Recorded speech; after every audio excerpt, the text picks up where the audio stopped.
1-to-1 కలిసి మాట్లాడలేరు. Direct గా కలిసేందుకు అధినేతలు టైం ఇవ్వరు. అందుకే లేఖాస్త్రాన్ని ఎంచుకున్నారు తెలంగాణ లీడర్లు. 3 ప్రధాన పార్టీలో అధిష్టానానికి లీడర్స్ రాస్తున్న లేఖలు పొలిటికల్ హీట్ పెంచుతున్నాయి. మొన్న కవిత లెటర్, ఏఐసీసీ పెద్దలకు కాంగ్రెస్ నేతల లేఖలు, బీజేపీలో ఇంటర్నల్ లేఖాస్త్రాలు రెగ్యులర్ ఎపిసోడ్లా మారిపోయాయి. నేతలు లేఖాస్త్రాన్ని ఎందుకు ఎంచుకుంటున్నారు? వాళ్ళు రాస్తున్న లెటర్ల వెనుకున్న మర్మం ఏంటి? Let's watch.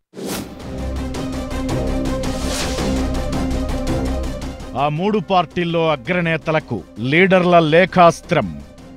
కేసీఆర్కు కవిత రాసిన లెటర్ లీక్తో రాజకీయ రచ్చ. ఏఐసీసీ చీఫ్కు కాంగ్రెస్ నేతల లేఖలు. బీజేపీలో ఒకరి మీద మరొకరి ఫిర్యాదు. తెలంగాణలో లేఖల రాజకీయం నడుస్తోంది.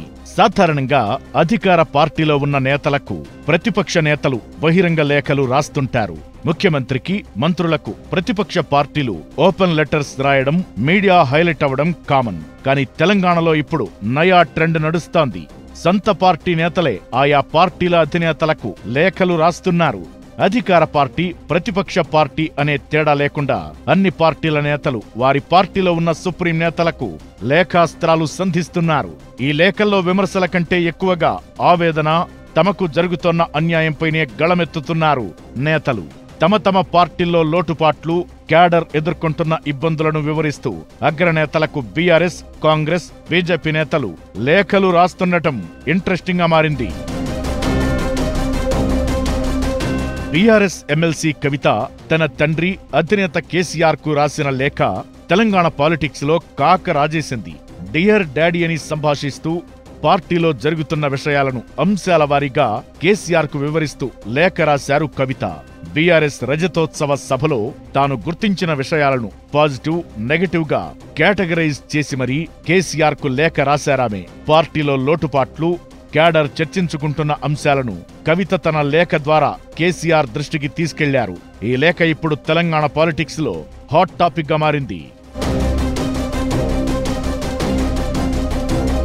కాంగ్రెస్ నేతలు సైతం ఏఐసీసీ పెద్దలకు తరచూ లేఖలు రాస్తుంటారు. ముఖ్యంగా పార్టీ చీఫ్ ఖర్గే, అగ్రనేతలు సోనియా, రాహుల్, ప్రియాంక గాంధీలకు రాష్ట్ర నేతలు లెటర్లు రాయడం కామనే. లేటెస్ట్ గా పార్టీ పెద్దలకు తెలంగాణ నుంచి పలువురు నేతలు లేఖలు రాశారట. సీఎం, పీసీసీ చీఫ్లను పదే ఢిల్లీకి పిలవడంపై తెలంగాణ కాంగ్రెస్ నేతలు అసహనం వ్యక్తం చేస్తూ ఢిల్లీ పెద్దలకు లేఖ రాసినట్లు తెలుస్తోంది. ఏఐసీసీ తీసుకునే నిర్ణయాలు ఆలస్యమైతే పార్టీ ఎలా నడుస్తుందని ఆవేదన వ్యక్తం చేశారట. రాహుల్ గాంధీ, ఖర్గే, కేసీ వేణుగోపాల్, ప్రియాంక గాంధీ, మీనాక్షి నటరాజన్లకు తెలంగాణకి సంబంధించిన పలు అంశాలను లేఖ రూపంలో రాస్తూ మెయిల్ చేసినట్లు పలువురు తెలంగాణ కాంగ్రెస్ నేతలు చెబుతున్నారు. పార్టీ ఆలస్యంగా నిర్ణయాలు తీసుకోవడం వల్ల పార్టీ నేతలు, ఆశావహులు నిరాశకు గురవుతున్నారని, ఇప్పటిదాకా 10 సార్లు తెలంగాణ నేతలను ఢిల్లీకి పిలిచి మంత్రివర్గాన్ని విస్తరించకపోవడమేంటని ప్రశ్నిస్తూ లేఖ రాశారట.